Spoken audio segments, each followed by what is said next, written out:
Elecciones municipales, primarias, parlamentarias y hasta segunda vuelta en las presidenciales, además de las campañas fallidas. Todo eso suma al gasto electoral de los partidos y de los propios políticos. El origen de estos dineros sigue siendo cuestionado y amparado bajo una ley que no es del todo clara. Pero ¿cuánto se puede llegar a gastar en propaganda para las elecciones? Para conversar más sobre este tema, nos encontramos con el gerente de la Fundación Ciudadano Inteligente, Juan José Soto. ¿Qué tal? ¿Cómo estás, Juan José? Hola, ¿cómo estás? Bien, gracias por acompañarnos. Bueno, en este caso vamos a hablar en específico de lo que ocurre al interior de la Alianza y en específico la UDI, porque la UDI proclamó el año pasado a Lorenz Goldborn con una campaña de por medio. Declinan, ¿cierto?, esta candidatura en favor de Pablo Longueira hasta las primarias del 30 de junio. Por motivos personales es que él abandona la carrera presidencial y ahora Evelyn Matei asume una nueva campaña. Son tres para una sola elección en el fondo, ¿cierto?, que es la de presidencial de noviembre. ¿Cuánto es el gasto en eso? Bueno, a ver, es una pregunta que todos quisiéramos saber, porque lamentablemente hoy en Chile tenemos una ley que habla en su título de transparencia, control y fiscalización del gasto, pero lamentablemente una ley que no controla, limita ni transparenta el gasto que hay en campañas políticas en Chile hoy. Por lo tanto, poder saber cuánto gastan realmente los candidatos no es posible hoy. ¿La ley no es clara? La ley es de esas típicas leyes que tiene la letra, pero que nadie las cumple. Entonces, ¿qué es lo que ocurre hoy día? Los partidos políticos y los candidatos le dicen al CERVEL cuánto gastaron, que obviamente tiene que estar dentro de este límite que dice la ley que tiene que haber. Por ejemplo, en el caso de las primarias era alrededor de 923 millones de pesos por candidato. Y ellos lo que le hacen es declarar un montón de boletas al CERVEL.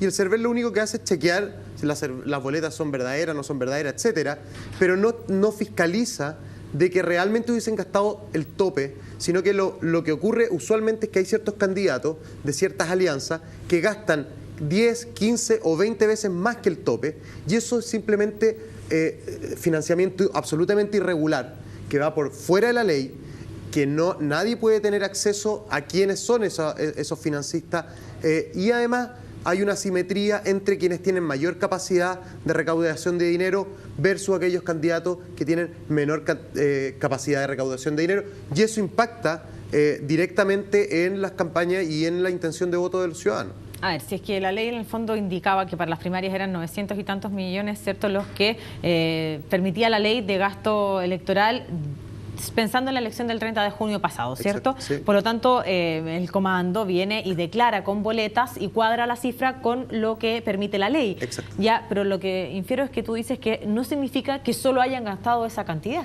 Exactamente. Uno de los problemas, hay dos problemas. Primero, dentro de esos 900 y tantos millones que declaran, gran parte de ellos vienen gastos reservados y anónimos, por lo tanto los ciudadanos no tenemos acceso a saber qué empresario, qué empresa, qué persona natural, que puede ser muy legítimo, pero no tenemos acceso a saber quiénes lo están financiando. Entonces puede darse el caso de un diputado, de un senador, que está siendo financiado en un 50, 70, 80% por un sector económico determinado, especialmente los regulados, que son los que más nos interesan a nosotros como ciudadanos, donde está farmacia, donde está AFP, donde está retail, donde está ISAPRE, donde está educación, etcétera, que están financiando. Y los ciudadanos, al no haber transparencia de que nosotros realmente sepamos que lo están financiando a un candidato, no podemos pedirle que se inhabilite cuando está votando una ley que tiene que ver con alguno de esos intereses económicos que le financiaron una parte importante, bancos, etcétera. Y por otro lado está todo lo que va por fuera de la ley, que no está dentro de este tope, que es financiamiento absolutamente irregular que está fuera de la ley, que no está siendo regulado y que el candidato efectivamente sí sabe de dónde proviene ese dinero, pero no lo está declarando. Y por lo tanto hay una especie de violación a la fe pública, donde los ciudadanos sabemos que es bien ridículo porque hay una ley, pero nosotros sabemos que él está gastando más que la ley y es cosa de salir a la calle. Nosotros lo hemos hecho O sea, ¿ustedes tienen la certeza de que el gasto es mayor a lo permitido? Nosotros tenemos la certeza absolutamente de que, por ejemplo, la elección de Lorenz Goldborn, y además está el tema de que muchas veces parten antes de que realmente empiece el periodo, la campaña, y ya están gastando plata antes que nunca es declarada tampoco, entonces también es irregular. O sea, hay una serie de irregularidades que es largo de enumerar, pero que se están sumando y que todos están haciendo la vista gorda, que todos están mirando al techo y que no está siendo regulado en Chile, y obviamente eso atenta contra la fe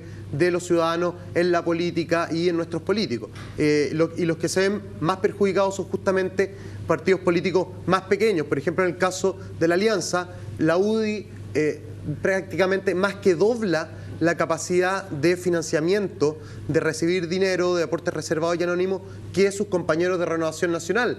El candidato que está en su momento, que ya está en el Congreso o el que ya está en la alcaldía, tiene mayor capacidad de juntar dinero que el desafiante, que el que viene a desafiar, y eso atenta también contra la renovación en política, justamente. Entonces, hay una serie de vicios que se empiezan a dar detrás del financiamiento de la política que hay que corregir rápidamente. Juan José, la ley explica cuánto porcentaje del dinero que determinado político gasta o invierte, no sé cómo decirlo, en la campaña, provenga de específicamente donaciones, de sus propias arcas o desde dineros que me imagino también les puede destinar el propio partido. Sí, a ver, la ley es bien compleja en el sentido de que hay una parte que es financiamiento público, que recibe por cada voto que obtiene un porcentaje, un monto desde el financiamiento público lo recibe el candidato. Además, tiene ciertos topes para los gastos reservados, para los gastos anónimos, que no pueden pasar el tope máximo permitido.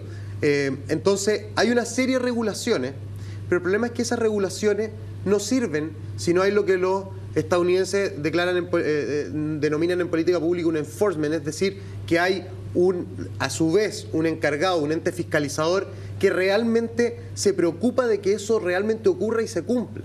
Porque si no es una ley que efectivamente existe, pero que al no cumplirse, al no tener penas, no es letra muerta. Otros países, el caso francés, caso mexicano, etcétera, lo que ocurre es que muchas veces el que se pasa el gasto electoral, si tu gasto es 100 y gastaste 150, pierdes el escaño. Pero con posibilidad de fiscalizar además el gasto. Exactamente, hay una fiscalización activa por parte del Estado para que aquel candidato que gaste más, o por lo tanto está ganando fuera de la ley, porque está gastando más de lo que la ley le permitía, pierde. En otros casos hay penalidades monetarias muy fuertes, en Chile no hay penalidades. Juan José, tú sabes, ustedes saben cuánto ha tenido que gastar la UDI en estas candidaturas presidenciales, porque bueno, ha sido ya la tercera candidatura, en este caso la de Evelyn Matei, que comenzó el día sábado y hoy ya está desplegada en terreno. ¿Ustedes saben cuánto ha tenido que gastar en este caso o cuánto significa para el partido este tipo de campaña? A ver, mira, nosotros hicimos un ejercicio que se llama el quientefinancia.cl. Nosotros le preguntamos a todos los candidatos que iban a las primarias, dos preguntas. ¿Quiénes los están financiando? Y ¿cuánto están gastando? Contestaron prácticamente todos, excepto Pablo Longueira y Andrea Alamán, que no quisieron contestar ninguna de las dos preguntas. Pero es interesante porque hubo un caso, por ejemplo, el de Andrés Velasco, el cual por primera vez en Chile, él declaró con nombre y apellido quiénes lo estaban financiando. Incluso nos dijo dónde tenía puesta la gigantografía a nivel nacional, cosa que nosotros lo pudiéramos fiscalizar, ir a la esquina de Santa Rosa con Alameda, ver que ahí tenía un cartel, etcétera, en qué radio estaba saliendo, y los otros ni siquiera quisieron hacerlo. Entonces, el problema hoy día en Chile es que es muy caro saber cuánto está gastando un candidato. Una gigantografía hoy día a precio de mercado, estas grandes que ve la gente en las calles, cuesta entre 3 y 5 millones de pesos. Están estas ilegales, estos pollos de cemento que cuestan 800, 900 mil pesos mensuales, todo mensual. Están las páginas completas en los diarios de mayor circulación que cuestan 5 o 6 millones de pesos. Y nosotros vimos eso en el caso de, por ejemplo, Moreira Llena Bombaer, que durante meses vimos plagados los diarios y luego resulta que se cambiaron de circunscripción. Y incluso vimos esos gastos fuera de campaña electoral. Entonces, obviamente a uno le gustaría saber quién lo está financiando, porque en las democracias, cuando adquieren cierto peso, como el caso chileno, donde hay ciertos sectores económicos que alcanzan cierto peso y que requieren de las políticas públicas, y las políticas públicas inciden directamente en las rentabilidades, obviamente tienen muchos incentivos para tratar de incidir en quienes salen elegidos. Entonces, obviamente, ahí nosotros necesitamos que haya transparencia para poder pedir las inhabilidades correspondientes cuando haya un conflicto de interés futuro a la hora de votar un senador diputado que salió electo. Juan José, gracias por acompañarnos estos minutos aquí en CNN Chile y explicarnos también en algo parte de esta ley de gasto electoral. No, muchas gracias a ustedes.